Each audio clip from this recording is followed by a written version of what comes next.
You're listening to Lacking Adventure with Archiean and Kel. The opinions expressed within do not reflect those of YouTube, the gaming community at large, or any sentient being with a shred of common decency. Don't say we didn't warn you.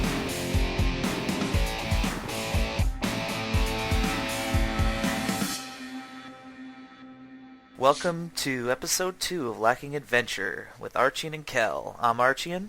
And this is Kel. Today we'll be discussing a personal topic for Kel and I, and WoW patch 5.1. As you all may know, if you've seen the news, read a paper, or anything for that, there was a elementary school shooting in Connecticut where a man he went into a school and massacred a bunch of children and teachers. And we're going to take a few minutes into this episode and discuss this.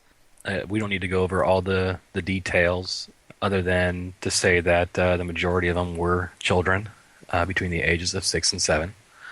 And I don't know if hits the rest of you just kind of like it did for us, but this is probably one of the most horrifying instances I've ever seen. And I mean, I'd love to be able to answer the question of when the hell is this stuff going to stop and why is it still actually happening. But they're saying this is, like you said, the biggest massacre is since the Virginia Tech shooting, which I honestly think this is a step above because it's children who. He says, why would he do this? He was psychopathic. He was psychologically unstable, and it just. I would like to believe that they're saying it's a psychological issue, but I believe they said he murdered his mother and then drove to the elementary school with the intent of doing this. Yeah, that's just it's fucked in the entirely head. planned. That has nothing to do with him. The only thing that's really bugging me right now is they're saying if people had gun safety laws, this would be safe, and that's complete bullshit. Because first of all, they don't follow laws. Is the number one thing. He's a criminal. That's why they're criminals. Second of all, there's a lot of people saying that if they had more security in schools, it would be a lot better, which I do agree with that. Now, if we had additional security in schools, it would be good, but at the same time, there already are things in place to protect everybody, and this is just one of those situations where someone managed to slip by. He had to have known what the security controls were. Oh, yes. Like when the doors close I think they said the doors close at like 9:30, and he happened to get in before that.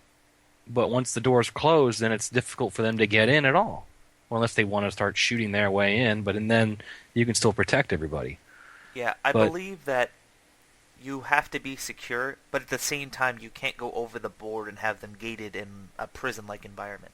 Yeah, that's not fun for the kids. It's just sad what it's coming to, that things like this are just happening. And the number one thing, condolences to all the families. This is just a tragic time for the children and for the teachers' families. Yeah. For all the families affected. Yes. I don't know the word for it. I have no idea how people are going. It's just or even something. I had a personal matter last week. I lost my grandfather Tuesday, December 11th, and he was 68. But I mean, that's not even that old. But just to imagine, he loved children. He sponsored. In the later years of his life, he sponsored a bunch of kids who liked to BMX with bikes, and just any kid who wanted to race and didn't have something. Just seeing those little kids that loved my grandfather was an amazing thing. But he lived to 68. To know that these children lost their lives. I mean, the teachers were in their 20s, most of them, and that's something. Yeah. But to lose your life at, before you can even be a teenager, before you've experienced anything in this life, is just, it's mind-blowing. And I hope those children rest in peace, honestly. Yeah, and I hope those families can find a way to make it through this difficult time.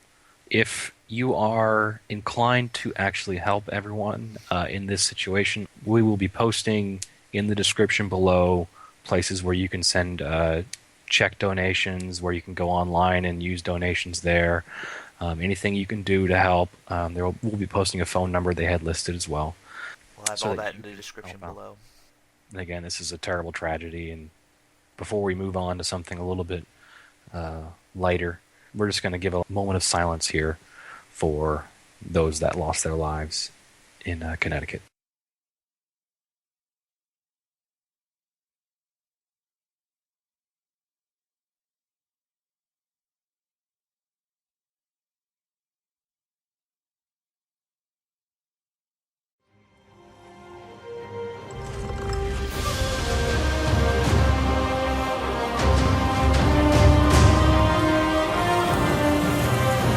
Why do we fight?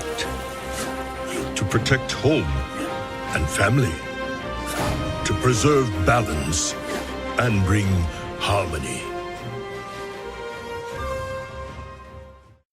We discussed Mr. Pandaria expansion last week and the release of it, how we thought about the initial opinion of it, and this week we're going to discuss the first patch, which is WoW Patch 5.1. Yeah, patch 5.1 came out. It's the first. I'm not sure if they call it a major content patch anymore because they're doing these smaller ones. But this one, not necessarily small. It's got a couple of main updates that came out, and the first of all is where we basically can say that Altaholics rejoice. Reputation gains for all those people who hated, doing all the grinding and for all the dailies in order to get their alts up to revered and exalted to get those valor rewards. Well, you can get there twice as fast now. I gotta be honest, I haven't even done it once. The fact that that's probably what's holding me back from rating and everything is everybody's like, oh, you got to rep grind so you can get the valor so you can do it. I don't even want to farm the valor, let alone farm rep. I've never been a rep person. Our friend at Bernia is just loving the fact that you have to do all dailies and all this, and the fact that they lifted that restrainment on 10 dailies a day. But Altaholics, yeah, but I can't even get the first one through. Oh, yeah, I got them all to revered so I could get this double thing, and I haven't done dailies in like 3 weeks, so it's like I did a couple the other day, and I was like, wow, instead of getting 110, I'm getting 220. That's pretty awesome. And I stopped doing it, but that's just me. I did try out they brought out new dailies in the Crasserang Wilds. Basically, it's supposed to start up the actual, like when you went through the Drade Forest, you had that fight between the Horde and the Alliance. Yeah. It was actually a pretty good fight with a cutscene and everything. And then now in Crasserang Wilds, the main bulk of the Horde and Alliance forces are arriving. So there's new dailies that are all about their fight in between each other. They also have like PvP leaders, kind of like the Alterac Valley Isle of Conquest. You fight across to get to the leader and kill the leaders and all that.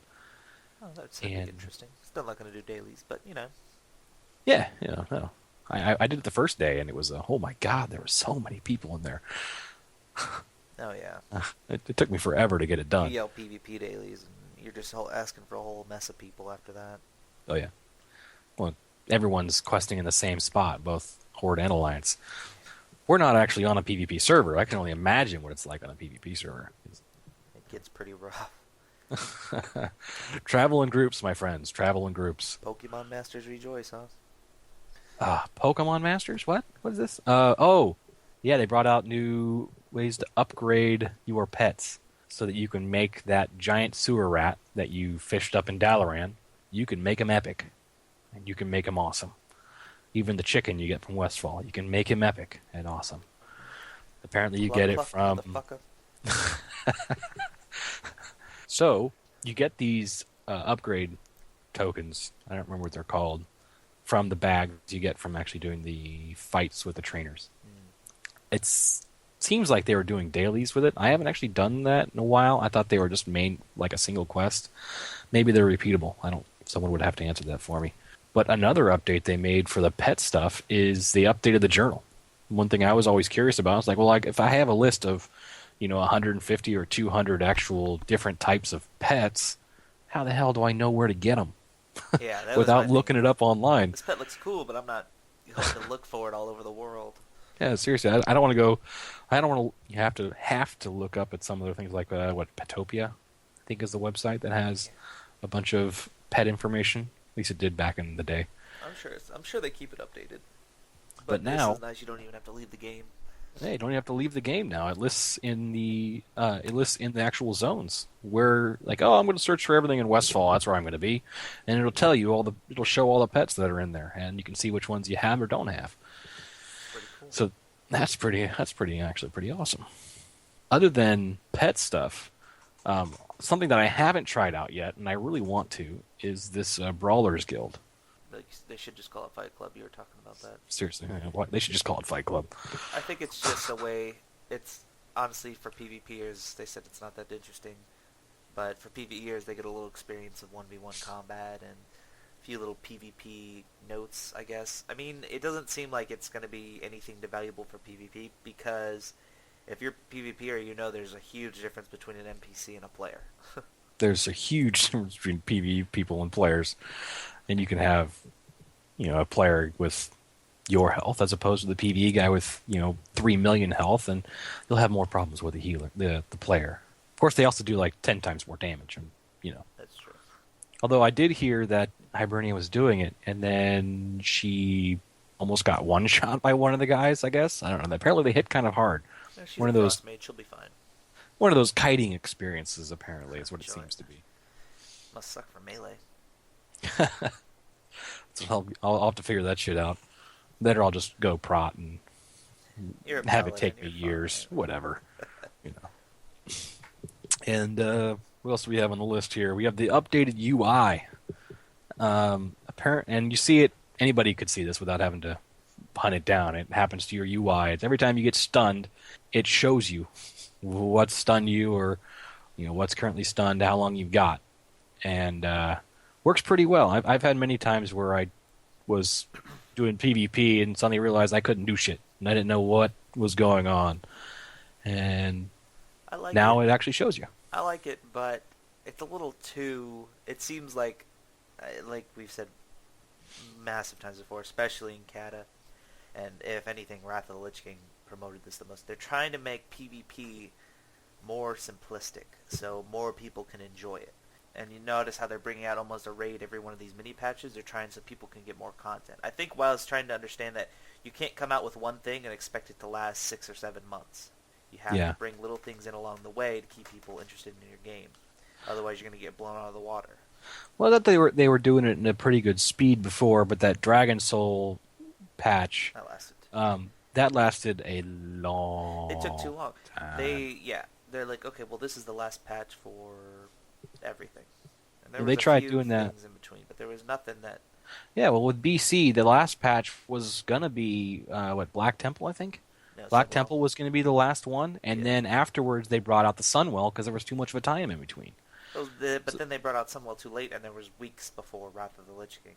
But then Wrath of the Lich King did the same thing. They came out with Lich King, which was one of the best raids of all time.